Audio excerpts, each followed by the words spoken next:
ہارون رشید کے دور میں ایک بہت بڑا قحط پڑ گیا۔ اس قحط کے اثرات سمرقند سے لے کر بغداد تک اور کوفہ سے لے کر مراکش تک ظاہر ہونے لگے۔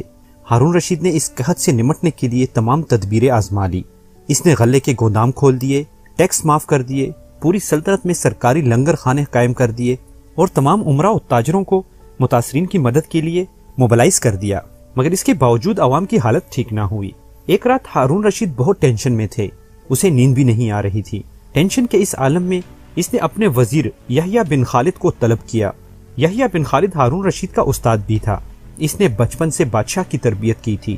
ہارون رشید نے یحییٰ بن خالد سے کہا، استاد محترم، آپ مجھے کوئی ایسی کہانی، ایسی داستان سنائے جسے سن کر مجھے قرار آ جائے۔ یحییٰ بن خالد مسکرائے اور عرض کیا، بادشاہ سلامت، میں نے اللہ کی کسی نبی کی حیات طیبہ میں ایک داستان پڑھی تھی۔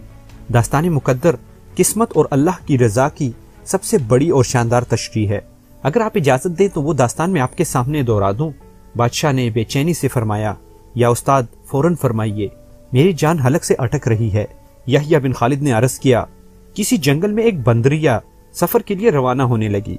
اس کا ایک بچہ تھا، وہ بچے کو ساتھ نہیں لے جا سکتی تھی، چنانچہ وہ شیر کے پاس گئی اور اس سے عرض کیا، جناب آپ جنگل کے بادشاہ ہیں، میں سفر پہ روانہ ہونے لگی ہوں، میری خواہش ہے کہ آپ میرے بچے کی حفاظت اپنے ذمے لے لیں۔ شیر نے حامی بھر لی، بندریہ نے اپنا بچہ شیر کے حوالے کر دیا۔ شیر نے بچہ اپنے کندھے پر بٹھا لیا، بندریہ سفر پہ روانہ ہو گئی۔ اب شیر روزانہ بندر کے بچے کو کندھے پر بٹھاتا اور جنگل میں اپنی روزمرہ کے کام کرتا رہتا۔ ایک دن وہ جنگل میں گھوم رہا تھا کہ اچانک آسمان سے ایک چیل نے ڈائی لگائی، شیر کے قریب پہنچی، بندریہ کا بچہ اٹھایا اور آسمان میں گم ہو گئی۔ شیر جنگل میں بھاگتا دوڑتا رہا لیکن وہ چیل کو نہ پکڑ سکا۔ یحییٰ خالد رکا، اس نے سانس لیا اور خلیفہ ہارون رشید سے عرض کیا، بادشاہ سلامت۔ چند دن بعد بندریہ واپس آئی اور شیر سے اپنے بچے کا مطالبہ کیا۔ شیر نے شرمندگی سے جواب دیا، تمہارا بچہ تو چیل لے گئی ہے۔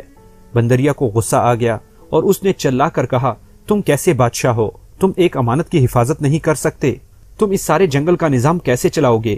شیر نے افسوس سے سر ہلایا اور بولا، میں زمین کا بادشاہ ہوں، اگر زمین سے کوئی آفت تمہارے بچے کی طرف بڑھتی تو میں اسے روک لیتا، لیکن یہ آفت آسمان سے اتری تھی اور آسمان کی آفتیں صرف اور صرف آسمان والا ہی روک سکتا ہے۔ یہ کہانی سنانے کے بعد یحییٰ بن خالد نے ہارون رشید سے عرض کیا، بادشاہ سلامت، قحط کی یہ آفت بھی اگر زمین سے نکلی ہوتی تو اسے آپ روک لیتے۔ یہ آسمان کا عذاب ہے، اسے صرف اللہ تعالیٰ روک سکتا ہے، چنانچہ آپ اسے روکنے کے لیے بادشاہ نہ بنے، فقیر بنے، یہ آفت رک جائے گی۔ دنیا میں آفتیں دو قسم کی ہوتی ہیں، آسمانی مصیبتیں اور زمینی آفتیں۔ آسمانی آفت سے بچنے کے لیے اللہ تعالیٰ کا راضی ہونا ضروری ہوتا ہے، جبکہ زمینی آفت سے بچاؤ کے لیے انسان کا متحد ہونا، وسائل کی بھرپور استعمال اور حکمران کا اخلاص درکار ہوتا ہے۔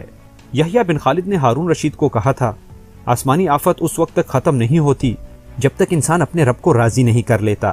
آپ اس وقت کا مقابلہ بادشاہ بن کر نہیں کر سکیں گے، چنانچہ اپنے آپ کو فقیر بنائیں، اللہ کے حضور گر جائیں، اس سے مدد مانگیں۔ دنیا کے تمام مسائل اور ان کے حل کے درمیان صرف اتنا فاصلہ ہوتا ہے جتنا ماتھے اور جائے نماز میں ہوتا ہے، لیکن افسوس ہم اپنے مسائل کے حل کے لیے 7 سمندر پار تو جا سکتے ہیں، لیکن ماتھے اور جائے نماز کے درمیان موجود چند انچ کا فاصلہ طے نہیں کر سکتے۔ میرے دوستو، اس کہانی سے مراد یہ ہے کہ اللہ بھی ہم سے اس وقت ناراض ہے۔ پوری دنیا کے اوپر ایک چھوٹے سے وائرس کو ایسے مسلط کر دیا ہے کہ تمام دنیا کو روک کے رکھ دیا۔ تمام دنیا کے کاروبار رک گئے، سٹاک ایکسچینج رک گئی، یہاں تک کہ لوگوں کی بازاریں، دکانیں اور روزمرہ کی زندگی بھی رک گئی ہے۔ جب کوئی شخص کسی سے ناراض ہوتا ہے تو اسے اپنے گھر میں بلانا بھی پسند نہیں کرتا۔ آپ اس چیز کا اندازہ اس سے لگا لیں کہ اللہ ہم سے ناراض ہے کہ ابھی خانہ کعبہ کے اندر بھی لوگوں کے جانے پر منع کر دیا گیا ہے۔ اس لیے ہمیں چاہیے کہ اپنے رب کی طرف متوجہ ہوں اور اپنے رب سے اپنے گناہوں کی مغفرت مانگیں تاکہ اللہ ہم سے راضی ہو اور ہمارے ان تمام آفات کو ہم سے دور کرے۔ آمین ثم آمین۔